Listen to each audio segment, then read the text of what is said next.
പുതിയൊരു വീഡിയോയിലേക്ക് സ്വാഗതം. അതായത് ആപ്സ്റ്റോക്സ് ട്രേഡിംഗ് ആപ്പ് ഉപയോഗിച്ചിട്ട് നമുക്ക് എങ്ങനെ ഒരു ഷെയർ വാങ്ങാം, ഒരു ബൈ ഓർഡർ എങ്ങനെ പ്ലേസ് ചെയ്യാമെന്നാണ് ഈ വീഡിയോ. ഇത് ബിഗിനേഴ്സിന് വേണ്ടിയിട്ടുള്ള വീഡിയോ ആണ്. അതായത് പുതുതായിട്ട് തുടങ്ങുന്നവർക്ക് ഇപ്പം ഒന്നിച്ചെല്ലാം കാണുമ്പോൾ പെട്ടെന്ന് ഒന്നും മനസ്സിലാവില്ല. അപ്പോൾ അങ്ങനെ ഉള്ളവർക്ക് വേണ്ടിയിട്ടുള്ള ഒരു വീഡിയോ ആണ്. ഒരു ഷെയർ നമുക്ക് എങ്ങനെ ആഡ് ചെയ്യാമെന്ന് നോക്കാം ഇതിൽ. അതായത് നമ്മൾ റൈറ്റ് സൈഡിൽ മുകളിലൊരു പ്ലസ് ബട്ടൺ ഉണ്ടാവും. അപ്പോൾ അതിൽ നമ്മൾ ഏത് സ്റ്റോക്കാണ് നമ്മൾ അപ്പോൾ ഞാനിവിടെ സെൻട്രൽ ബാങ്കിൻ്റെ ഷെയറാണ് വാങ്ങാൻ ഉദ്ദേശിക്കുന്നത്. അപ്പോൾ സെൻട്രൽ ബാങ്ക് ഞാൻ ഓൾറെഡി ഇതിൽ ആഡ് ചെയ്തിട്ടുള്ളതുകൊണ്ടാണ് ഈ പച്ച ഇത് പ്ലസ് ബട്ടൺ കാണുന്നത്. അപ്പോൾ ഞാനത് ക്ലിക്ക് ചെയ്തു. ക്ലിക്ക് ചെയ്യുമ്പോൾ അത് ഓൾറെഡി ഈ വാച്ച് ലിസ്റ്റിൽ നിന്ന് അത് ഡിലീറ്റ് ആവും. അപ്പോൾ നമ്മൾ വേണ്ടുന്നതെന്ന് വെച്ചാൽ ആ പ്ലസ് ബട്ടണിൽ ക്ലിക്ക് ചെയ്തു.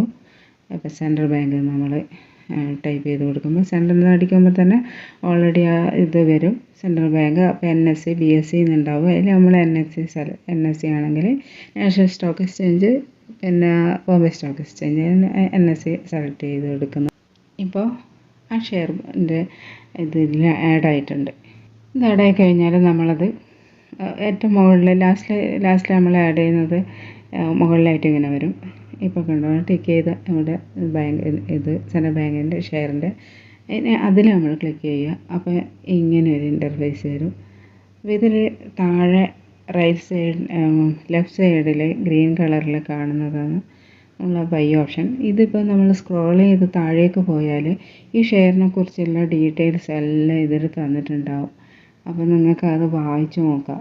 എപ്പോഴും നമുക്കത് ഒരു കോൺഫിഡൻസ് തരുന്നൊരു സംഭവമാണ്. ഇതെന്താണ്, ഏതൊക്കെ മേഖലയിലാണ് ഇതിൻ്റെ പെർഫോമൻസ് എങ്ങനെയാണ്, ഇതെല്ലാം നമ്മളിത് നോക്കി ഇതിൻ്റെ അത്ര ഓരോ വർഷത്തെ എങ്ങനെ ഡിവിഡൻഡ്, ഇതിൻ്റെ പ്രോഫിറ്റ് എത്ര, ഇത് കമ്പനി ലാഭത്തിലാണോ നഷ്ടത്തിലാണോ, ഇതൊക്കെ നമുക്ക് ഇവിടെ വായിച്ച് മനസ്സിലാക്കാം. പ്രൈവറ്റ് സെക്ടറാണോ പബ്ലിക് സെക്ടറാണോ, ഏത് ഷെയർ എടുത്താലും നമ്മളിങ്ങനെ നോക്കി നമുക്കെല്ലാം ഇതിപ്പം ഇന്നത്തെ ബിഗിനിങ്ങിൽ എത്രയാണ്, ഇപ്പോൾ എവിടെ വരെ ഇത് കയറിയിട്ടുണ്ട് ഇന്ന് പ്രൈസ്, അതെല്ലാം നമുക്ക് ഇവിടുന്ന് മനസ്സിലാവും. ഇതൊരു വർഷത്തെ പിന്നെ ലോയും ഹൈയും എത്രയായിരുന്നു, ഇതെല്ലാം ഇതിൽ കാണിക്കും.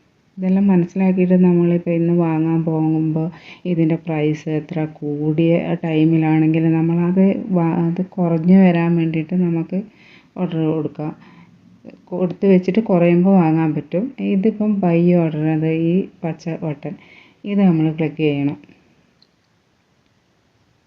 അപ്പം നമ്മളിവിടെ എത്തും. ഇവിടെ നമ്മൾ ഫസ്റ്റിൽ കാണുന്ന ലെഫ്റ്റ് സൈഡിൽ ഇത് നമ്മൾ ക്വാണ്ടിറ്റി എത്രയാണെന്ന് നമ്മൾ കൊടുക്കണം. ഇതിൽ GTT ഓർഡർ എന്ന് പറഞ്ഞൊരു സംഭവമുണ്ട്. അത് കൂടുതലും നമ്മൾ എടുക്കുന്നത് ഓപ്ഷൻ ട്രേഡിങ്ങിനാണ്. നമുക്കിതിപ്പോൾ ഷെയർ വാങ്ങാൻ ഏറ്റവും നല്ലത് നമുക്ക് റെഗുലറിൽ കൊടുക്കുന്നതാണ്. GTT ഓർഡറിലും കൊടുക്കാം, ഇത്ര വാങ്ങി ഇത്ര വെക്കുക എന്നുള്ള ഇത്ര പ്രൈസിന്. ഇതിപ്പോൾ നമ്മൾ ക്വാണ്ടിറ്റി കൊടുക്കുന്നുണ്ട്. ഞാൻ ഓൾറെഡി കുറേ വാങ്ങി വെച്ചിട്ടുള്ളത് കൊണ്ട് ഇപ്പോൾ പ്രൈസ് വളരെ ഇങ്ങനെ, ഇത് അത്ര നല്ലൊരു ഷെയർ അല്ല. നല്ലതെന്ന് പറഞ്ഞാൽ അങ്ങനെ വലിയ മൂവ്മെൻ്റ് ഒന്നും ഇതിൽ വരുന്നില്ല. അപ്പോൾ ഇതിൽ ഒരു ഷെയറിനാണ് ഞാൻ ഓർഡർ കൊടുത്തിട്ടുള്ളത്. ഒരു ക്വാണ്ടിറ്റി എത്രയാണെന്ന് കൊടുക്കുക. ഇവിടെ നമ്മൾ എത്ര രൂപക്കാണ് വാങ്ങാൻ ഉദ്ദേശിക്കുന്നത്. അതായത്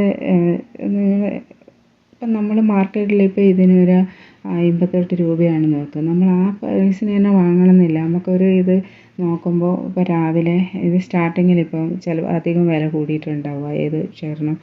അപ്പോൾ ഇതൊരു 60 ആണെങ്കിൽ നമ്മൾ ഇപ്പോൾ ഒരു 58, അല്ലെങ്കിൽ നേരെ റിവേഴ്സ് ആണെങ്കിലും നമ്മൾ എത്രയിലേക്ക് ഇത് താഴും എന്നുള്ള ഒരു ഏകദേശം കണക്ക് കൂട്ടിയിട്ട് നമുക്ക് അതൊക്കെ പിന്നെ നമ്മൾ എങ്ങനെ അത് അനലൈസ് ചെയ്യാന്നുള്ളതൊക്കെ പിന്നെ അടുത്ത വീഡിയോ പറയാം.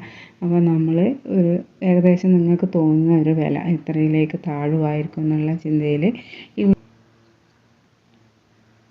പിന്നെ നമ്മളിത് ഡെലിവറി ഓർഡറാണ്.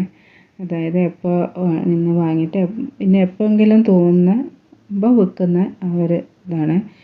ഇത് ഇപ്പം മാർക്കറ്റ് പ്രൈസിൽ നമുക്ക് വാങ്ങാൻ പറ്റും. ഇപ്പോൾ വില പെട്ടെന്ന് കൂടിക്കൊണ്ടിരിക്കുകയാണെങ്കിൽ നമുക്ക് വേഗം ഓർഡർ കൊടുക്കാൻ മാർക്കറ്റ് പ്രൈസ് ഉപയോഗിക്കാൻ പറ്റും.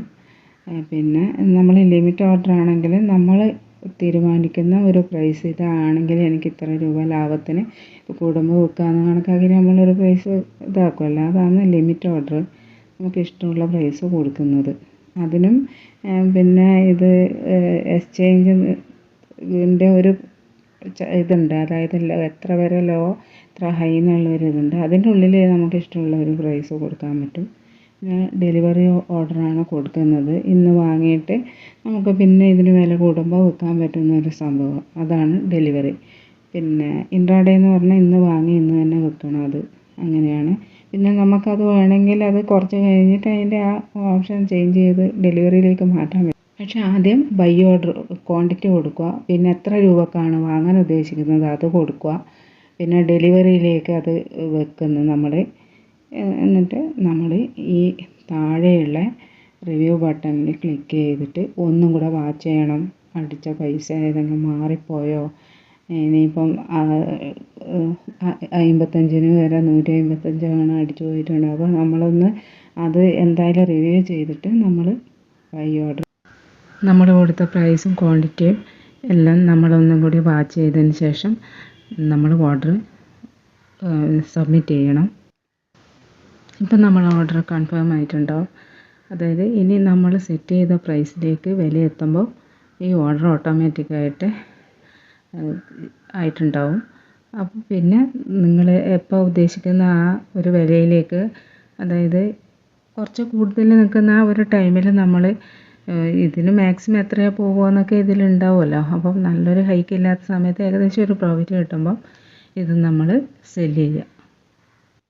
അതായത് മാക്സിമം എന്ന് പറഞ്ഞാൽ നമ്മൾ ഒരു ഇതിന് മാക്സിമം ഇപ്പോൾ പറയാൻ പറ്റില്ല, എന്നാലും നമ്മൾ ഇത് വാങ്ങിയതിനെക്കാട്ടിയും കുറച്ച് കൂടുതലാകുമ്പോൾ, പിന്നെ പ്രത്യേകിച്ചിട്ട് മാർക്കറ്റ് അങ്ങനെ നന്നായിട്ട് കൂടാൻ വേണ്ടിയിട്ട് ബുള്ളിഷ് ആവാൻ വേണ്ടി എന്തെങ്കിലുമൊക്കെ ഇതുണ്ടെങ്കിൽ, ന്യൂസൊക്കെ ഉണ്ടെങ്കിൽ ഇത് നന്നായിട്ട് കയറിപ്പോവും. ഇല്ലെങ്കിൽ നമുക്ക് ഏകദേശം ഒരു പ്രോഫിറ്റ് ആയി എന്ന് കണ്ടാലും നമ്മൾ പിന്നെ അത് സ്വിംഗ് ട്രേഡ് ചെയ്യുന്നവരാണെങ്കിൽ അത് വിൽക്കുക. അതായത് നമുക്ക് കുറച്ച് പ്രോഫിറ്റ് എടുത്ത് പിന്നെ അത് വില കുറയുമ്പോൾ വീണ്ടും വാങ്ങി വീണ്ടും വിൽക്കുന്ന, അങ്ങനെ ചെയ്യാൻ ഉദ്ദേശിക്കുന്നെങ്കിൽ ഒരു ഏകദേശം ഒരു പ്രോഫിറ്റ് ആയി എന്ന് കാണുമ്പോൾ അത് വിൽക്കുന്നതായിരിക്കും നല്ലത്.